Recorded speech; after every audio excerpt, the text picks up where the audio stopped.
Kenalin, aku Sinta. Aku mau cerita tentang kos-kosan putri yang ada di pinggiran kota Yogyakarta. Menurutku ini pengalaman yang paling horor yang pernah aku alami. Jadi pada tahun 2020 yang lalu, beberapa perusahaan banyak yang mengalami kebangkrutan. Dan kebetulan waktu itu aku adalah salah satu karyawan yang juga kena PHK.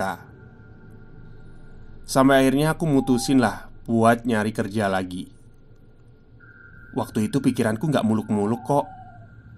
Asal dapat kerja aja udah syukur. Setelah kesana kemari ngelamar, akhirnya aku dapat pekerjaan di salah satu counter pulsa. Tapi aku mikir, kosku yang lama sama tempat kerjaku yang baru ini jaraknya ya lumayan jauh. Akhirnya aku mutusin buat cari kosan yang deket sama counter pulsa ini. Awalnya aku tanya-tanya ke juraganku, "Ada nggak pak kosan yang murah di daerah sini?" Katanya sih nggak ada. Malahan juraganku nyuruh buat tinggal aja di rumahnya, karena di sana juga ada kamar kosong. Awalnya aku mau-mau aja. Toh malah jadi enak, karena konter pulsanya itu cuma di ruko depan rumah. Tapi seminggu jalan, aku ngerasa kurang bebas kalau tinggal di situ. Sambil nyari kos-kosan juga sih waktu itu aku. Singkatnya, ketemulah sama kosan yang ada di pinggiran jalan utama. Gak jauh juga kok sama konter. Ukuran kamarnya kurang lebih 3x2. Udah ada fasilitas kasur, lemari, sama ada penjaga kosnya juga. Kosannya bersih dan parkirannya juga luas. Enaknya lagi, gak jauh dari kosan itu ada semacam food court. Jadi sekitar 5 menit jalan udah sampai. Tapi kalian tahu gak sih harganya berapa? Cuma 300.000 sebulan. Anjir, ini sih murah banget. Apalagi aku juga habis kena PHK kan. Terus malah dapat kosan murah. Waktu itu aku mikir beruntung dong. Kalau kayak gitu kan aku bisa nabung lebih dari gaji kontrakku. Awalnya aku juga mikir, ini kan pandemi. Jadi mungkin pemilik kos itu banting harga lah biar kosannya laku. Terus aku juga mikir, kosannya kan bakal sepi ya. Karena ya tahu sendirilah gimana kosan dulu itu. Ternyata masih ada penghuninya kok. Maksud aku, yang ngekos itu nggak cuma aku aja gitu loh. Ada 4 orang. Sementara kamarnya itu ada 4 kamar. Merasa cocok dan pas di kantong, akhirnya aku DP dulu tuh. Waktu itu aku nitip uang 100.000. Karena aku juga harus bilang ke juragan sama mindahin beberapa barang juga. Oh iya, pertama kali aku lihat kosnya itu ya biasa aja ya. Nggak ada yang aneh. Ya pokoknya wajar-wajar aja lah. Cuman aku belum pernah lihat para penghuninya. Nah, singkat cerita, setelah itu aku baliklah ke rumah juragan. Terus aku bilang kalau aku udah dapat kosan. Sebut saja nama juraganku ini Pak Sigit. Nah, awalnya beliau ini bingung. Dia nanya, "Emang kosannya di mana kok murah banget?" Terus aku jelasin lah kalau kosannya itu nggak jauh dari sini. Pak Sigit waktu itu cuma ngangguk-ngangguk aja, kayak lagi mikir gitu. Terus cuma jawab gini, "Oh iya iya iya iya, ada toko kos-kosan di sana." Gitu bilangnya. Ya udahlah, Aku pikir mungkin Pak Sigit ini beneran gak tahu ya. Akhirnya aku pamit buat ke depan jaga counter. Singkatnya, counter lumayan rame tuh. Banyak orang yang beli. Terus jam 10 malam, jam kerjaku udah selesai. Gantian sama Pak Sigit aku. Aku masuk kamar. Tapi ini aku masih di rumahnya Pak Sigit ya malam itu. Ya kayak biasanya lah, tiduran, scroll HP, lihat berita ini itu. Sampai akhirnya aku ketiduran. Besoknya karena aku juga udah bilang ke Pak Sigit, jadi beliau mau bantuin aku buat pindahin kos. Tapi aku tolak. Gak enak aja. Masa sih juragan bantu angkat-angkat barang? Aku juga udah pesen taksi online waktu itu buat angkat 3 dus. Untungnya si bapak supir taksi online ini gak apa-apa kalau sambil bawa barang-barang pindahan kos gitu. Karena ada juga loh taksi yang gak mau. Singkat cerita, karena cuma deket gak sampai 10 menit, aku nyampe di kosan baru itu. Si bapak supir juga sempet bantu nurunin dusnya. Terus ada yang aneh sama ekspresi Pak supir ini. Setelah beliau bilang, "Saya lanjut dulu ya mbak," itu tiba-tiba si bapak ini kayak merhatiin ke arah lantai 2 bangunan kosan itu. Terus wajahnya itu kayak ketakutan gitulah. "Loh, kenapa pak?" Aku tanya gitu kan. Si bapak awalnya nggak jawab. Tapi pas dia udah masuk mobil, sebelum pergi si bapak ini manggil aku. Mbak, sini deh." Sambil tangannya itu melambai-lambai lah. Aku samperin dong. "Iya kenapa pak?" Si bapak itu cuma bilang gini, "Mbak, hati-hati ya di sini. Banyak-banyak ibadah. Jangan suka mikir yang aneh-aneh kalau pas di kamar sendirian." Kayak gitu bilangnya si bapak. Kayak ngasih peringatan gitulah. Ya aku jadi bingung dong. Baru aja nginjek tanah, belum juga masuk tuh udah diwanti-wanti kayak gitu. Tapi waktu itu aku mikirnya belum ke arah mistis ya.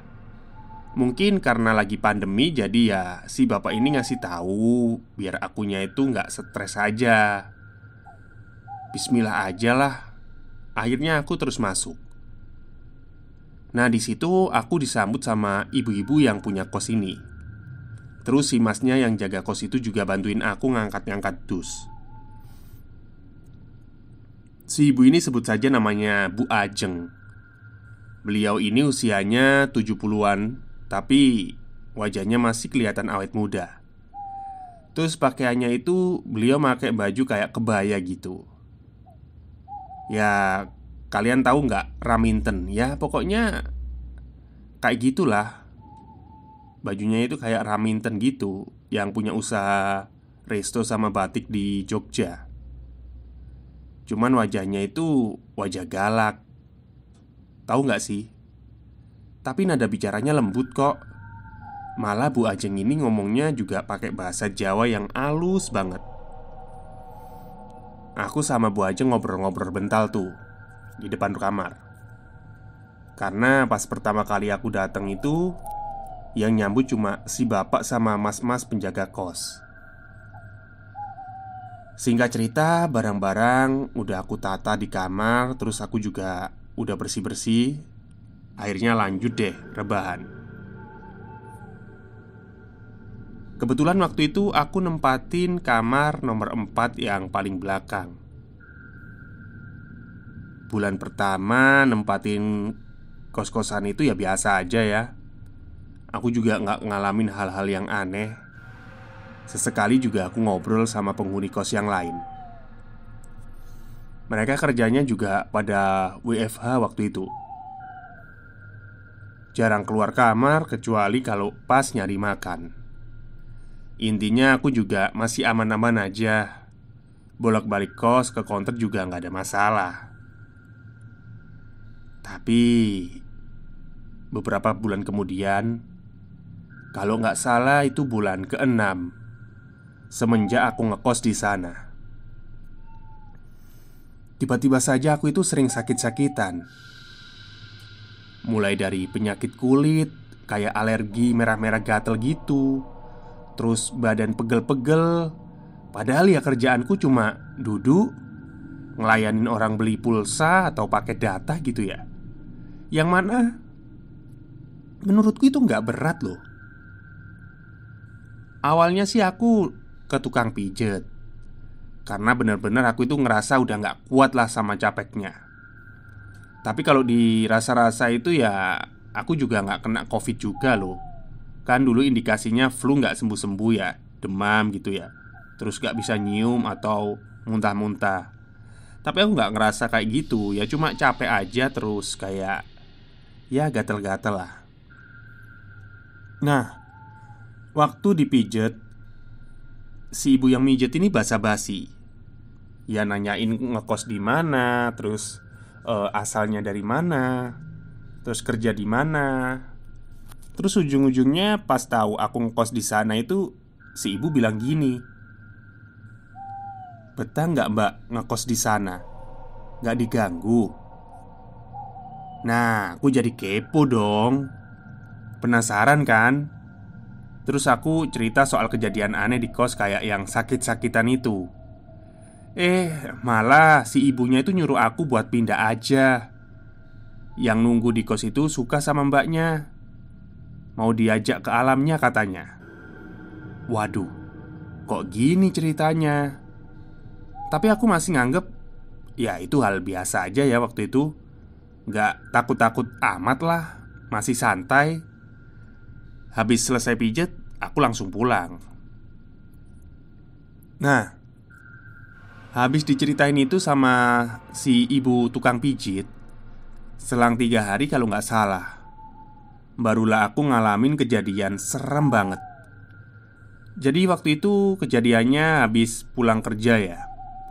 Niatnya aku mau langsung mandi biar cepet tidur.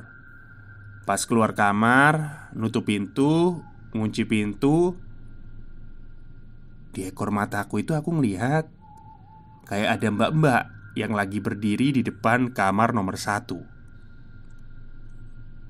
Ya, dia berdiri membelakangi pakai mukena warna hitam. Aku pikir ya dia habis sholat aja ya kan. Terus aku jalanlah ke arah kamar mandi. Singkatnya mandi udah selesai dan aku mau masuk kamar. Pas aku keluar kamar mandi dan mau jalan ke kamarku, aku lihat mbaknya yang pakai mukena hitam tadi masih berdiri di situ. Posisinya juga sama. Lumayan lama loh. Aku aja mandi sekitar 20 menitan. Karena penasaran, aku samperin lah. Aku panggil dari belakang, tapi kok gak noleh. Pas aku tepuk bahunya untuk yang kedua kali sambil manggil mbak, tiba-tiba aja mbak itu jatuh pingsan. Ya kaget dong aku. Terus buru-buru buat nyadarin si mbaknya. "Mbak, mbak bangun mbak." Sambil aku goyang-gayangin tuh badannya. Tapi mbaknya nggak respon. Terus wajahnya tuh pucet. Akhirnya aku panggil mas penjaga kosan. Mas, tolong mas." Gak lama juga masnya nyamperin. Oh ya, aku lupa. Di depan yang ada parkiran itu ada kayak ruangan kecil ya. Itu buat masnya jaga. Jadi ya kayak pos satpam gitulah. Terus mbaknya ini langsung diangkat, ditidurin di kursi panjang yang ada di ruang tamu.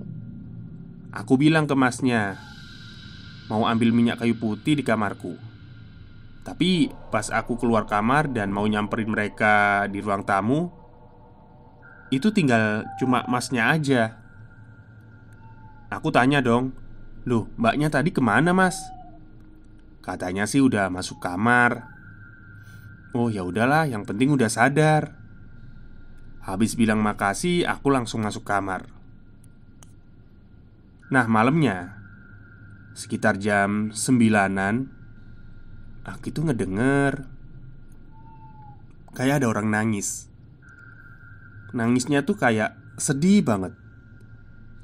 Aku ngecek dong keluar kamar. Suaranya itu ada di belakang. Pas aku samperin ternyata ada mbak-mbak yang pakai mukena hitam. Ya yang tadi kayaknya sih, lagi duduk di tangga sambil nangis. Waduh, kenapa lagi nih orang, pikirku kan. Mungkin ada masalah sama pacarnya atau gimana gitu. Pas aku samperin di tangga, si mbaknya itu langsung diem nangisnya. Terus aku tanya, "Kenapa mbak?" Dia cuma geleng-geleng, tapi gerakannya itu kayak slow motion gitu. Dan kepalanya masih nunduk. Terus tiba-tiba dia berdiri, naik ke lantai 2.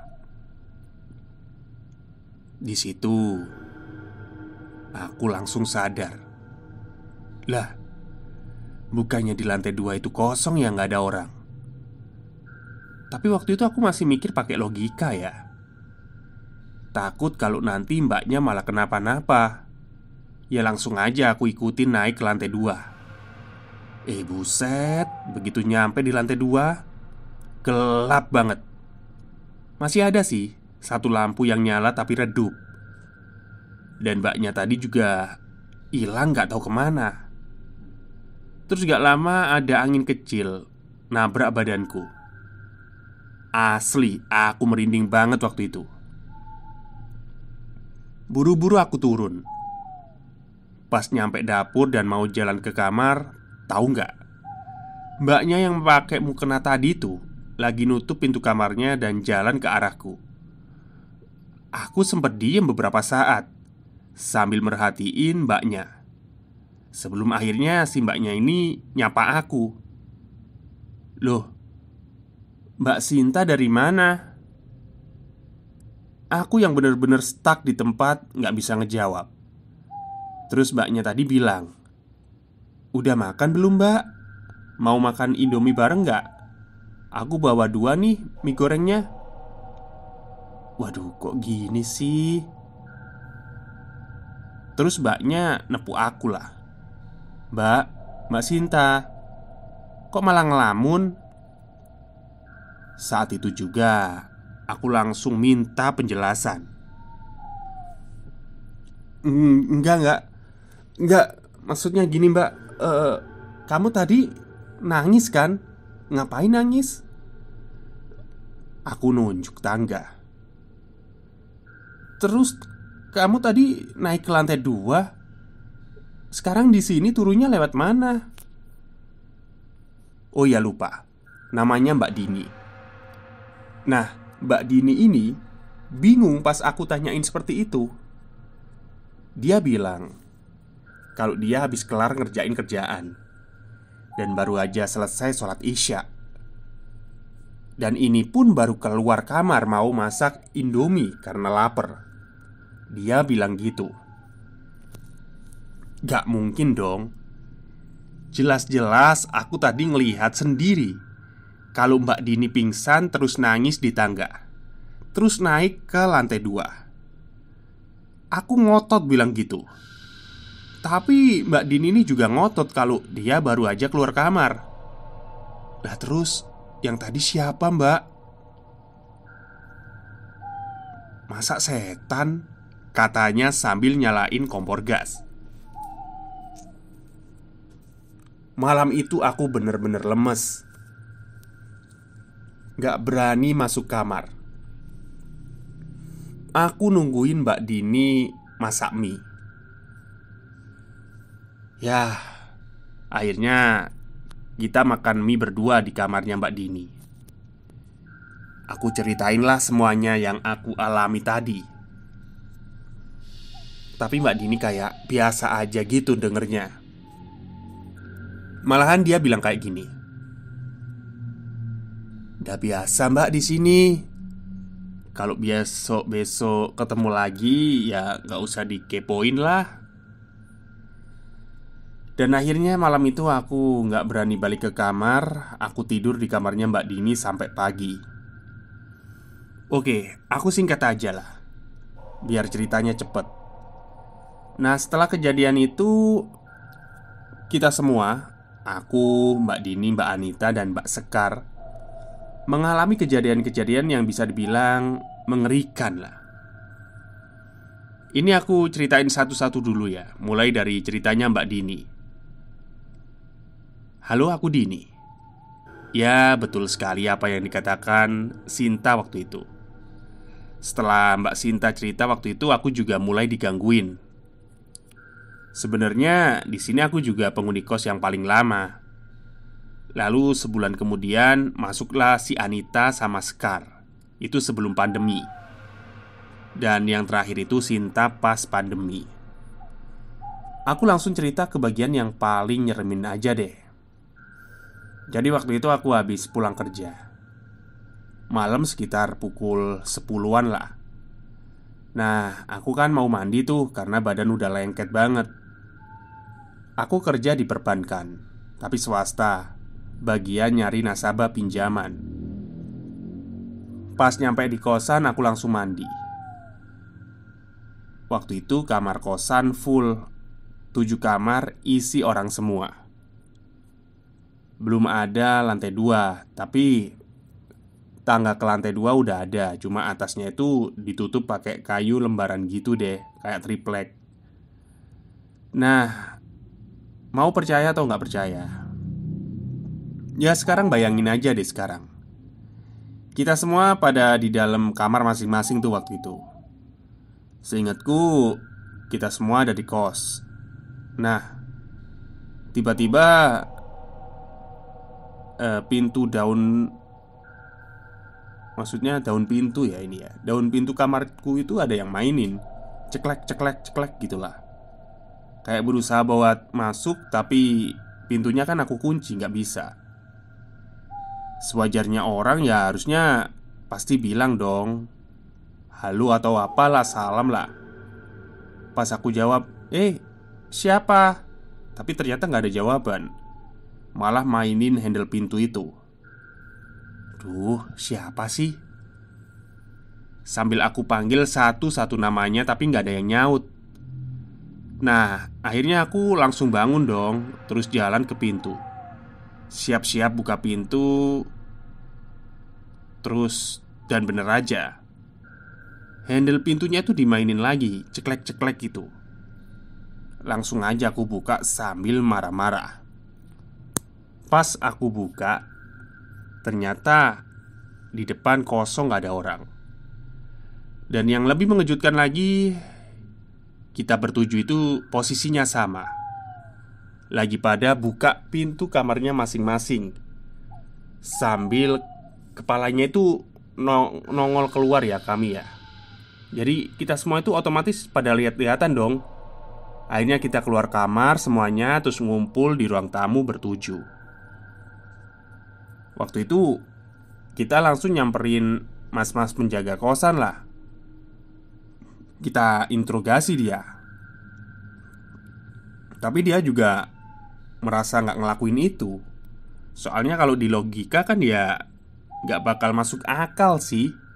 Satu orang bisa mainin 7 handle pintu secara bersamaan kan gak mungkin ya.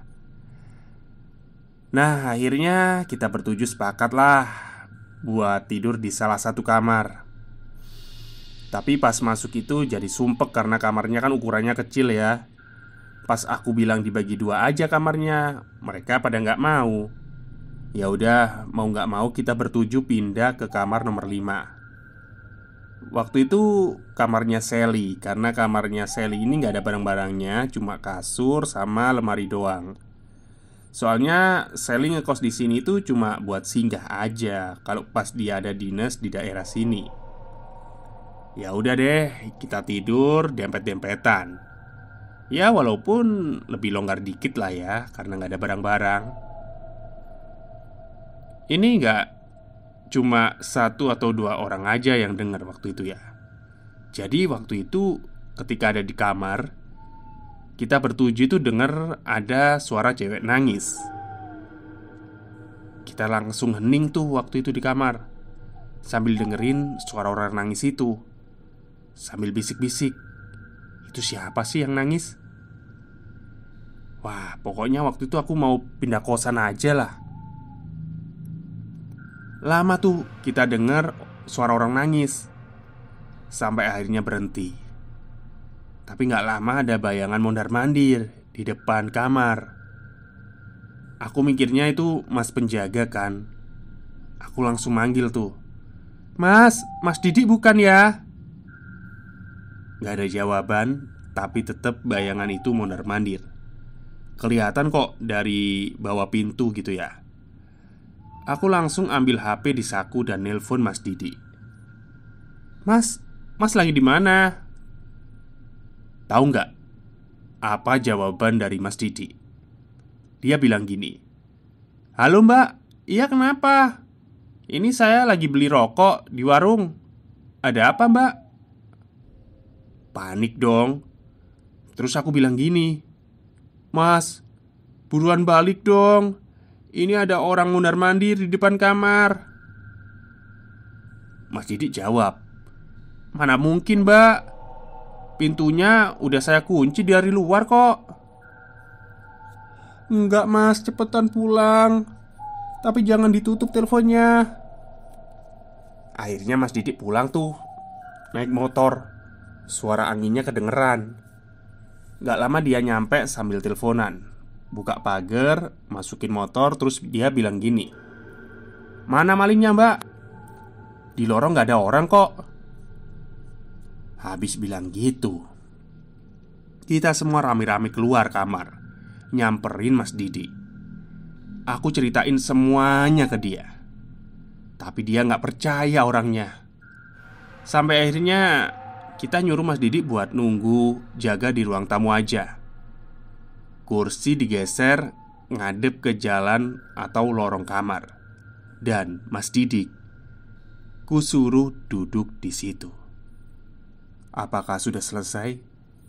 Belum. Masih ada lagi. Oke, itulah akhir cerita ya. Mungkin ini ada lanjutannya tapi belum di launching sama Mas Kalong. Kita tunggu aja tentang kos-kosan putri ini. Terima kasih kepada semuanya yang sudah mendengarkan. Selamat beristirahat dan wassalam.